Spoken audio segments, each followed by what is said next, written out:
4 படி மேலே போனா நல்லவன விடமாட்டாங்க. பாடுபட்டு பேரை சேர்த்தா பல கதைகள் சொல்லுவாங்க. யாரு சொல்லி என்ன பண்ணா நானும் இப்போ நல்லா இருக்கேன். உங்களுக்கு இப்போ சொன்னேன், பின்னால பார்க்காத முன்னேறு முன்னேறு. ஆளுக்கு ஒரு நேரம் உண்டு, அவுகவுக காலம் உண்டு. 1000 தான் செஞ்சா கூட ஆகும்போது ஆகும் அண்ணே. மூடனுக்கும் யோகம் வந்தா மூவுலகம் வணக்கம் போடும்.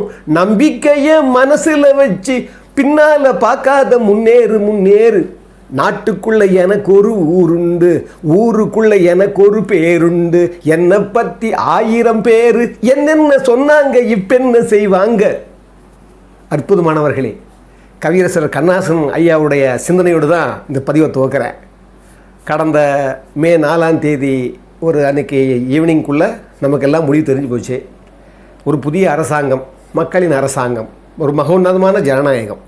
இதில் நிறைய சீரழிவுகள் இருக்கலாம், இதில் நிறைய தாழ்ந்த எண்ணங்கள் இருக்கலாம், தாழ்ந்த சிந்தனைகள் இருக்கலாம். இங்கே இருக்கிற எம்எல்ஏன்னா என்னன்னு தெரியாதவங்களாம் கூட எம்எல்ஏ ஆயிருக்கலாம். ஆனால் நாம் அதை ஏற்றுக்கணும். நான் ஏற்கனவே சொல்லியிருக்கிறேன், இந்த தீர்ப்பு இறைவன் தீர்ப்பு. ஆனால் நான் சொன்னேன் பாருங்கள், 4 படி மேலே போனால் நல்லவனை விட மாட்டாங்க. இது பொதுவான உலகியல். பாடுபட்டு பேரை சேர்த்தா பல கதைகள் சொல்லுவாங்க. யார் சொல்லி என்ன பண்ண, அவர் தான் வரப்போகிறாரு. நீங்கள் உச்ச நடிகர் தான் வரப்போகிறார். ஏன்னா மக்களுடைய தீர்ப்பு அது, அவ்வளோதான்.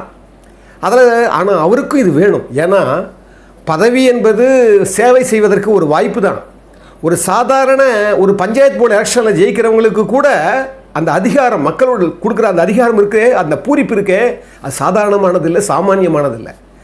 மக்கள் யோகோபித்து, அதுவும் இவ்வளவு ஓட்டு போட்டு பல வித்தியாசங்கள் 10 காசு கொடுக்காம பெரிய 2 இமயமலைகளையே அவர் தகர்த்திருக்கிறார். இன்னும் சொல்ல போனால் சாதி சமயம் மதம் இல்லாத ஒரு 10 பைசா கூட எதிர்பார்க்காத ஒரு தமிழ்நாட்டை உருவாக்கக்கூடிய வல்லமையை மக்கள் அவர் கொடுத்துருக்காங்க. இயற்கை அவருக்கு கொடுத்துருக்கு. சின்ன சின்ன பிரச்சனைகள் வரும். ஏன் வருதுன்னா, இன்னும் கூட அவர் அவருக்கு முழுசாக ஒரு தகுதி இல்லை, ஏன்னா அவருக்கு ஆதரவு இல்லை அப்படிங்கிற மாதிரி ஒரு நிலையை உருவாக்கி இருக்குது காலம். அப்படி தான் உருவாக்கணும். ஏன்னா சுலபமாக கிடச்சி போச்சுன்னா அந்த பதவிக்கு மரியாதை இல்லாமல் போயிடும், ஒரு காரணம். இன்னொன்று, இந்த மாதிரியெல்லாம் ஒரு அணுகுமுறையில் அணுகித்தான் பணிவை கற்றுக்கணும் அந்த உச்ச நடிகர். ஆனால் அந்த உச்ச நடிகர் நான் கவனிச்சிருக்கிறேன், சிறு வயதிலிருந்தே அவர் அப்பா தான் அவருக்கு பெரிய காப்பாளராக இருந்தார். அதுக்கப்புறம் அவர் வந்த பிறகு அவரை நம்பித்தான் மற்றவங்களாம் வாழ்ந்துருக்கிறாங்க. அதனால் இனிமேல் அவர் மக்களை நம்பி வாழணும், மக்களை நம்பி தான் ஆளணும். அந்த வகையில் அவருக்கு இது மாதிரி சின்ன சின்ன விஷயங்கள்லாம் தேவைப்படுது. அது அது நீங்கள் டாப் ஆங்கிலேருந்து பார்க்குறவங்க தான் தெரியும். ஏன்னா இந்த உலகத்தில், இந்த பிரபஞ்சத்தில் நீங்கள் அனுபவிக்கிற ஒவ்வொரு சிறிய ஒரு துளி புகழுக்கும் ஒரு துளி இன்பத்துக்கு கூட நீங்கள் விலை கொடுத்தாகணும். சாமானியமானதில்லை. அது இன்னும் தெரிஞ்சுக்குவார், போக போக தெரிஞ்சுக்குவார். முடிவு தெரிஞ்சு போச்சு. அதனால் இதெல்லாம் சின்ன சின்ன விஷயங்கள் வரும். அதாவது அவர் இன்றைக்கி இருக்கிற நிலைமையில் உலகத்தில் எந்த ஜனநாயக அரசியலும் இப்படி ஒரு சிறப்பான ஒரு வெற்றியை யாருமே பெற்றதில்லை. என்ன காரணம்னா, இன்றைக்கி மற்றவங்க இதை உணரணும். அரசியலை சாதாரணமாக நீங்கள் போயிட்டு கடந்து போயிடக்கூடாது. அந்த அரசியல் எவ்வளோ முக்கியமானது, மக்களுடைய பெர்செப்ஷன், அவங்க என்ன நினைக்கிறாங்க, அந்த கருத்து உருவாக்கம் எப்படி இருக்குதுன்னு நினைக்கணும். அதுதான் நான் போன பதிவில் கூட சொன்னேன், நாடோறும் நாடி முறை செய்யா மன்னவன் நாடோறும் நாடு கெடும். ரொம்ப அற்புதமான குறள். ஒவ்வொரு நாளும் ராமகிருஷ்ண பரமஹம்சர் சொல்லுவார், நெல்லை உலக்கையில் குத்தும்போது எடுத்து உமி போச்சான்னு பார்க்குற மாதிரி மனிதனே தன்னை நம்ம ஒவ்வொரு நாளும் நம்ம முட்டாள்தனம் குறைஞ்சிருக்குதா, நாம் ஒரு கெட்டத்தன்மையிலேருந்து விலகி இருக்கிறோமா, இன்றைக்கி நாம் நல்லதை நோக்கி பயணிக்கிறோமான்றதை நம்ம ஒவ்வொரு நாளும் பார்க்கணும்னு சொல்லுவார். அது மாதிரி ஒரு அரசன், ஒரு தலைவன், ஒரு புகழ்பெற்ற ஒரு மனிதன் எப்படி இருக்கணும்னா ரொம்ப தூய்மையாக வாழணும். அவர் பாருங்கள், அவர் கிடச்சிருக்கிறத தக்க வைக்கிறதுக்கு நம்ம பிரார்த்திக்கணும். ஏன்னா சாமானியமானது இல்லை. ஏன்னா புகழ் போதையும் அதிகார போதையும் எப்பேற்பட்டதும் கவுத்துரும். அதில் ரொம்ப இல்லாமல் இருந்தது எம்ஜிஆர் மட்டும்தான். அதுதான் இப்போ நான் கொண்டு வந்தேன். இப்போ சொல்கிறாங்க இல்லையா, அதிமுகவும் திமுகவும் சேர்ந்துக்க போது சேர்ந்து ஆட்சி அமைக்க போது. இதெல்லாம் இவங்க உருவாக்குறது. உங்களுக்கு தெரியும், ஊடகங்களெல்லாம், இந்த ஊடகங்கள், அந்த ஊடகத்தில் பேசுகிறவங்க, அவங்கெல்லாம் பாவம், பரிதாபமான பிறவிகள் அவங்கெல்லாம். என்னென்னா, அதெல்லாம் நீங்கள் பார்த்தீங்கன்னா உங்களுக்கு மனநோய் வந்துடும்.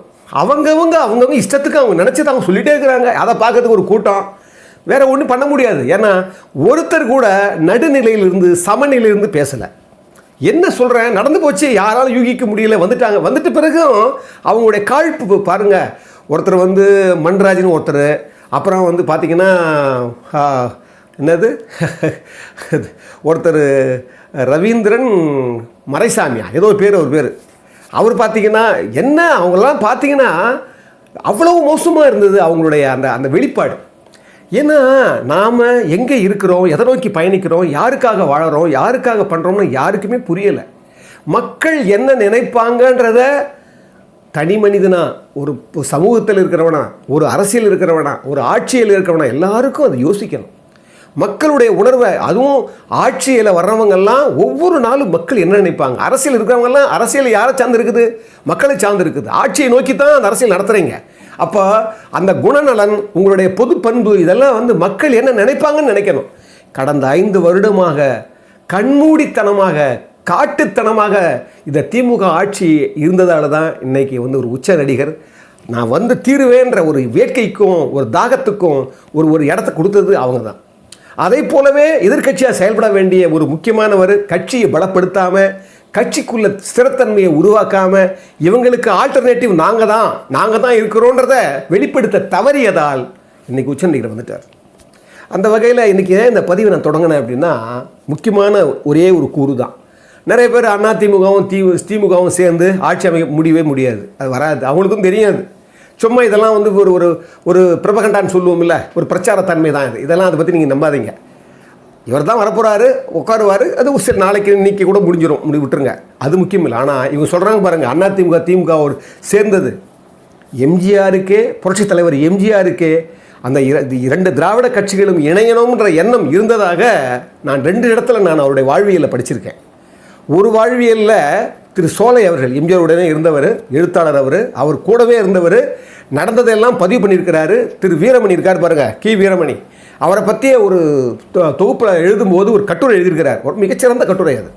அதில் திரு எம்ஜிஆர் அவர்கள் 3 முறை அவர் வந்து இந்த ஒன்றுபடுறதுக்கு ஒரு ஒரு ஒரு சூழலை உருவாக்கியிருக்கிறார். அதை பாருங்கள், அவர் சொல்கிறாரு எப்படின்னா, நம்ம சொல்கிறோம் 1977 1980 17/2/1980 எம்ஜிஆருடைய மக்களாட்சி கலைக்கப்படுகிற வரைக்கும் எம்ஜிஆர் அற்புதமான பொற்கால ஆட்சி தந்தார். அப்போ தான் சாராயம் கிடையாது, மதுவிலக்கை கொண்டு வந்தார். உங்களுக்கு தெரியும், லஞ்ச லாவண்யமற்ற ஆட்சியாக இருந்தது. திடுதுப்புன்னு அந்த நாடாளுமன்ற எலெக்ஷன் தோற்ற உடனே அங்கே வந்து ஏற்கனவே தோற்று அதுக்கப்புறம் சிக்மகளூரில் நிற்கிறாங்க அந்த அம்மா, யார், இந்திரா காந்தி அம்மா. அப்போ அதுக்கு முன்னால் தஞ்சாவூரில் உங்களுக்கு தெரியும், அப்போ பை எலெக்ஷன் வந்தது, எம்பி எலெக்ஷன்லாம் நிற்கிறதுக்கு ஆசைப்பட்டாங்க. ஆசைப்படும் போது எம்ஜிஆர் முதல் ஆதரவு தெரிவித்தார். உடனே இங்கே இருக்கிற கருணாநிதி அவர்கள் இந்திரா காந்தி வந்து இங்கே தஞ்சாவூரில் நின்னாங்கன்னா அதற்கு ஏற்பட போகிற விளைவுகளை திமுக பொறுப்பேற்காதுன்னு சொல்லி பகிரங்கமாக மிரட்டல் கொடுக்குறார். அந்த மிரட்டல் கொடுத்த உடனே எம்ஜிஆர் அதுக்காகத்தான் பயந்தார், சோலை எழுதுறார். அந்த ஒரு காரணத்துக்காகவே நம்ம ஏதாவது வந்து அந்த அம்மா உயிருக்கு ஏதாவது ஒரு பாதிப்பு அடைந்தால் அவன் என்ன பண்ணுறது அப்படின்னு சொல்லிட்டு என்ன பண்ணுறாங்க, பின்வாங்குறாரு எம்ஜிஆர். வாங்கின கூட அது மட்டும் இல்லை, அவங்க நின்னா நான் நிற்பேன் அப்படின்னு கருணாநிதி சொன்னதாக அவரே வந்து வேற ஒரு கட்டுரை நான் படிச்சிருக்கிறேன். அந்த மாதிரி இருக்கிற ஒரு சூழ்நிலையில் வேணான்றாரு. அது அவங்களுக்கு அதிகமான கோபம் ஏற்பட்டது. சிக்மோனில் போய் நிற்கிறாங்க, ஜெயிச்சிடுறாங்க. ஜெயித்த பிறகு உங்களுக்கு தெரியும், அதுக்கப்புறம் நாடாளுமன்ற எலெக்ஷன் வந்த பிறகு அவங்க ஜனதாவுடைய கூட்டணி ஆட்சி கலைஞ்சு போன பிறகு அதுக்கப்புறம் அவங்க ஜெயிக்கிறாங்க. காங்கிரஸும் திமுகவும் கூட்டு உங்களுக்கு தெரியும், 2 இடத்துல தான் எம்ஜிஆர் ஜெயிச்சார். அதை காரணம் கொட்டி வந்த உடனே அந்த கடும் கோபத்தில் எம்ஜிஆருடைய ஆட்சி கலைக்கப்படுகிறது. கலைக்கப்பட்ட உடனே அதுக்கப்புறம் அந்த மறுபடியும் அந்த 3 மாதத்தை இடைவெளிக்குள்ள எம்ஜிஆர் பட்ட பாடுதான் அவருடைய அரசியல் வாழ்வியலே ரொம்ப மோசமானதுன்னு திரு சோலை குறிப்பிடுறாரு.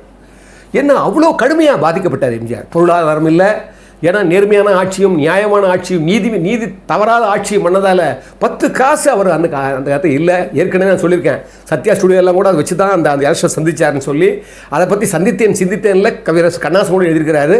அந்த நிலைமையில் அவர் பட்ட பாடு இருக்குது பாருங்கள். சோலை வந்து சொல்கிறார், அந்த வேதனையை வந்து அவரால் மறக்க முடியலன்னு சொல்கிறார். அப்போ பாருங்கள், இவர் தெற்கு பக்கம் போய் பிரச்சாரம் பண்ணிட்டு வராரு. மதுரை மேற்கில் எம்ஜிஆர் நிற்கிறாரு. அதை வந்து பொறுப்பாக அன்பழகன் ஒருத்தர் தான் அந்த அதிமுக இருக்கிறாரு. அவரை சந்திக்கிறாரு திரு சோலை அவர்கள், எழுத்தாளர்.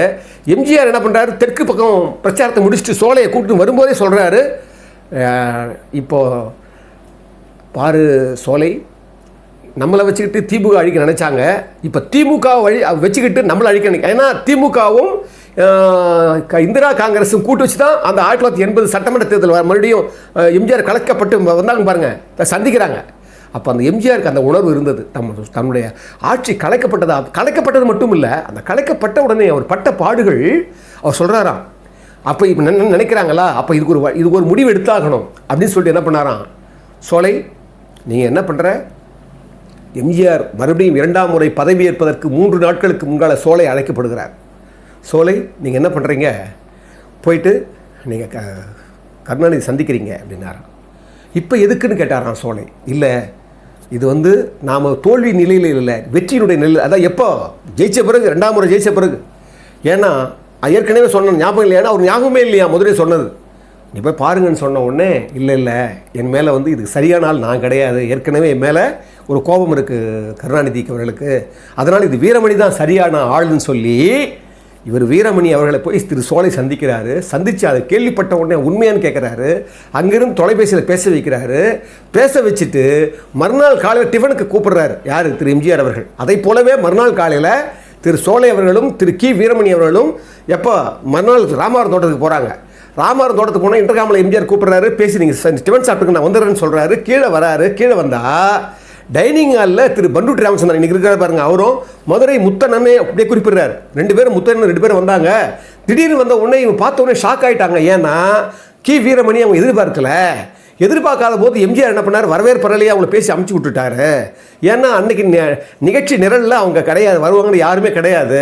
அவங்க அமுச்ச பிறகு திரு வீரமணி அவர்கள் வந்த உடனே அவர் ரிசீவ் பண்ணி எம்ஜிஆர் என்ன ஒரு 5 நிமிஷம் தான் அங்கேருந்து, அப்புறம் 1 மணி நேரம் அவங்க 2 பேரும் பேசினாங்க.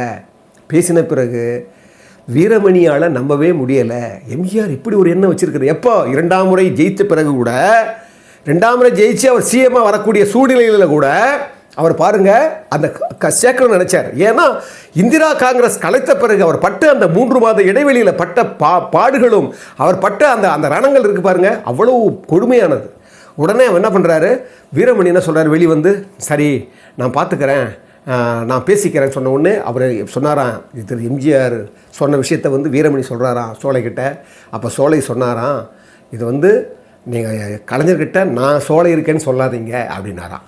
உடனே வீரமணி, ஏன் இப்படி சொல்கிறீங்க, நீங்கள் இப்போ இவ்வளோ தூரம் பாடுபட்டுருக்கீங்க, நீங்கள் தான் எங்கிட்ட வந்திருக்கிறீங்க, ஏன் வேணான்னு சொல்கிறீங்கன்னு சொன்ன உடனே அதுக்கு அவர் சொன்னாராம், இப்போ இணைக்கிற முயற்சி மட்டும், கழகத்தை இணைக்கிற முயற்சி முக்கியம் இல்லைங்க, இதுக்கு முன்னாலேயே எப்போ எம்ஜிஆர் கட்சி தொடங்கி இங்கே கவர்னருடைய மாளிகையில் கருணாநிதி அவர்கள் மேலே ஊழல் குற்றச்சாட்டு சொல்கிறதுக்கு 1 லட்சம் பேர் திரண்டாங்க.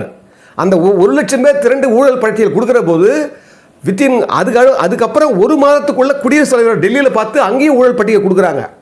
நல்லா கவனிங்க, அந்த கொடுத்த சில நாட்களுக்குள்ள அண்ணா பல்கலைக்கழகத்திலிருந்து ஒரு பேராசிரியர், பேரை சொல்லலை அவர் சோலை, அண்ணா பல்கலைக்கழகத்தினுடைய பேராசிரியர் ஒருவர் 2 கழகங்களையும் இணைத்தால் நல்லதாக இருக்கும்னு ஒரு முயற்சி பண்ணுறாரு.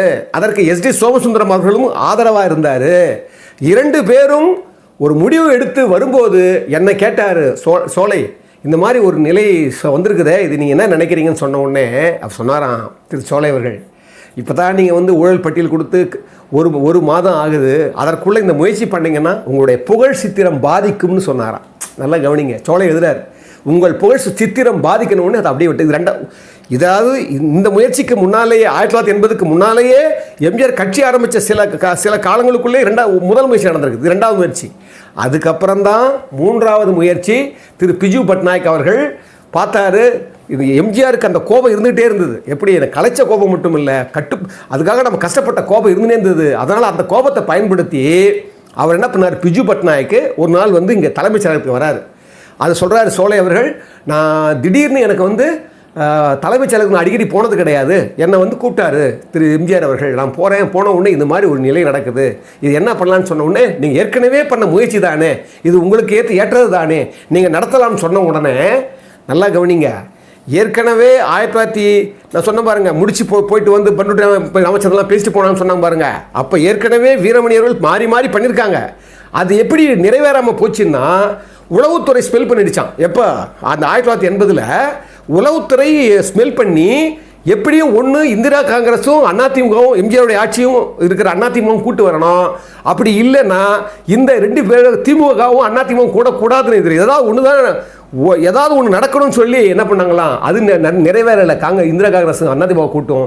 ஆனால் திமுக வந்து வெட்டுறதுக்கு சரியான ஏதுவாக இருந்து இந்த பக்கமும் அந்த பக்கமும் யாது திமுக பக்கமும் அதிமுக சில புல்லுரிகள் இருந்தாங்க, சில கருங்காலிகள் இருந்தாங்க.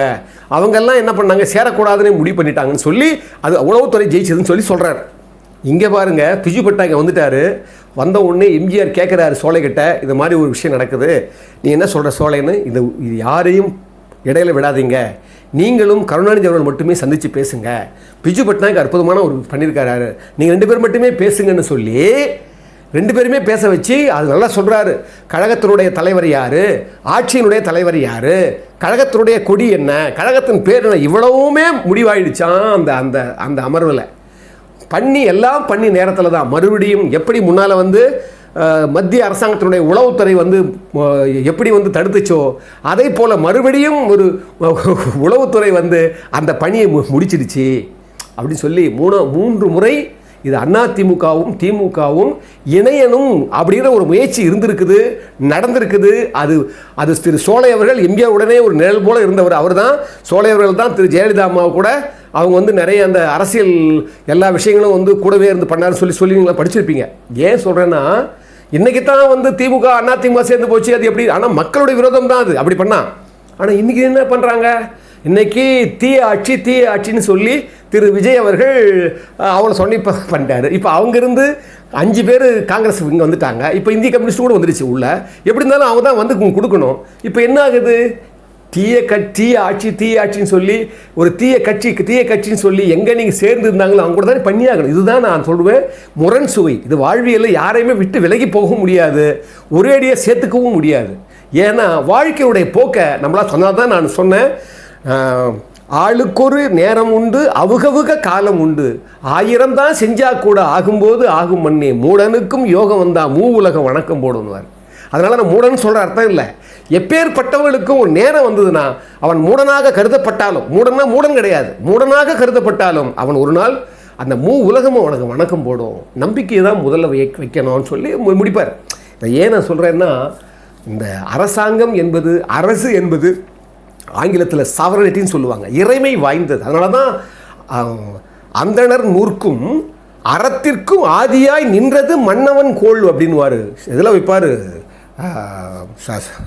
செங்கோன்மையில் வைப்பார் ஐயா.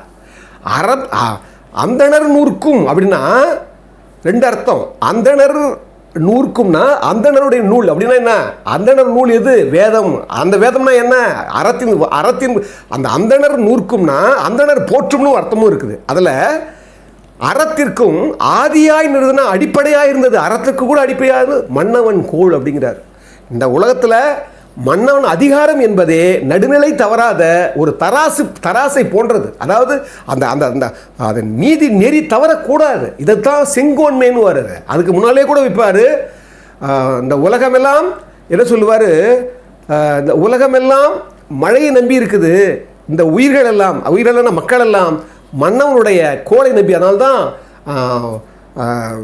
செங்கோன்மை, அதுக்கப்புறம் கொடுங்கோன்மை, அதுக்கப்புறம் வெறுவெந்த செய்யாமைன்னு 3 அதிகாரம் 30 குறளை வைப்பார். அதுக்கு முன்னால் இறைமாட்சியில் வைப்பார். இதெல்லாம் இறைமாட்சி 39வது அதிகாரம். அதாவது 38 ஊழில் முடிப்பார், அங்கிருந்து அரசியல் ஆரம்பிப்பார். ஏன்னா ஏன் இவ்வளோ கொண்டு வரேன் அப்படின்னு சொன்னால், நாம் நடக்கிற நடப்புகளையும் நடக்கிற நிலைகளையும், அதாவது அந்த குறள் இப்போ தான் ஞாபகம் பாருங்க, வான் நோக்கி வாழும் உலகெல்லாம் மன்னவன் கோல் நோக்கி வாழும் குடியின்னுவார். வான் நோக்கி வாழும் உலகெல்லாம், இந்த உலகமெல்லாம் வான் நோக்கி, மழையை நோக்கி, சூரியனை நோக்கி, கதிரை நோக்கி, எல்லாமே அங்கிருந்து தான் வருது, அந்த அருள்லேருந்து தான் வருது. வான் நோக்கி வாழும் உலகெல்லாம் மன்னவன் கோல் நோக்கி வாழும் குடின்றார். அந்த கோல், செங்கோல் சாதாரணமானது இல்லை. இதையெல்லாம் இவர் உணரணும் விஜய். இது வந்து ஒரு பெரிய ஒரு அக்னி பரீட்சை. இந்த அக்னி பரீட்சையில் வந்து அவர் பாஸ் பண்ணுறதா இருந்தார்னா ஒவ்வொரு நாளும் ஒவ்வொரு நொடியும் நேர்மை, நீதின்னு சொல்லி தர்மம் வழுவாமல், நீதி தவறாமல் அவர் ஆளணும். அதற்கு நம்மெல்லாம் ஏதுவாக இருக்கணும், பார்த்துப்போம். இது ஒரு நிலையை நோக்கி போகிறது. அந்த நிலையை நம்ம போடணும். ஏன்னா நான் எதுக்கு சொல்கிறேன்னா, எம்ஜிஆர் அவர்கள் ஒவ்வொரு இடத்துலையும் அவர் அறத்தையே பார்த்துருக்கிறார். நீங்கள் இப்போ சொல்ல சிரிப்பீங்க நீங்கள்லாம். அதாவது இன்றைக்கி சொல்கிறோம் இல்லையா, திமுக சேர்ந்தவர்கள் சிரிக்கிறாங்க நல்ல பேர். அன்னைக்கே அது ஏற்பட்டிருக்கு. அந்த சரித்திரத்தை புரிந்து கொள்ள வேண்டும் என்பதற்காகவே இந்த பதிவை நான் பதிவிடுகிறேன். நண்பர்களே, இந்த தமிழ் டீன் மூலமாக பல வகைகளில் பல விதங்களில் நாம் ஒரு சமுதாய நோக்கோடவும் சத்தியத்தின் நோக்கோடவும் நிறைய விஷயங்களை பகிர்ந்துக்கிறோம். புரட்சித் தலைவர் எம்ஜிஆரை பற்றி நாம் நிறைய அவருடைய பண்புகளையும் அவருடைய வல்லமையான குணங்களை பற்றியும் அவர் எப்படியெல்லாம் நெருக்கடி காலங்களில் கூட எப்படி உண்மையாக இருந்தார், எப்படி செயல்பட்டார், அந்த அற்புதமான சின்ன சின்ன நுணுக்கமான குணங்களையெல்லாம் வெளிப்படுத்துறதுக்கு இந்த ஒரு தமிழ் தீ சேனல் வந்து ஒரு ஏதுவாக பயன்படுது. அதுதான் அதோடைய வழிகாட்டியாக அதோடைய உண்மையாக அது செயல்படுது. அந்த வகையில் இந்த தமிழ் தீ சேனலுடைய எல்லா வகையிலும் உங்களுக்கு பிடித்தமானதாக இருந்தால் இந்த உடைய வளர்ச்சிக்கு உங்களால் இயன்ற அளவிற்கு உங்களால் முடியுமானால் உங்களுக்கு அந்த கொடுக்குற அந்த எண்ணம் இறைமை உங்களுக்கு உள்ளே உங்களை உகுத்துச்சுன்னா நிச்சயமாக இதை உதவுங்கள். நாங்கள் சிறைமேற்கொண்டு ஏற்றுக்கொள்கிறோம் என்று சொல்லி இதை பார்க்கின்றவர்கள் இதை மீண்டும் இதை வந்து மீண்டும் இதை பார்க்குறவங்க எல்லாரையும் நாங்கள் மீண்டும் வணங்குகிறோம்.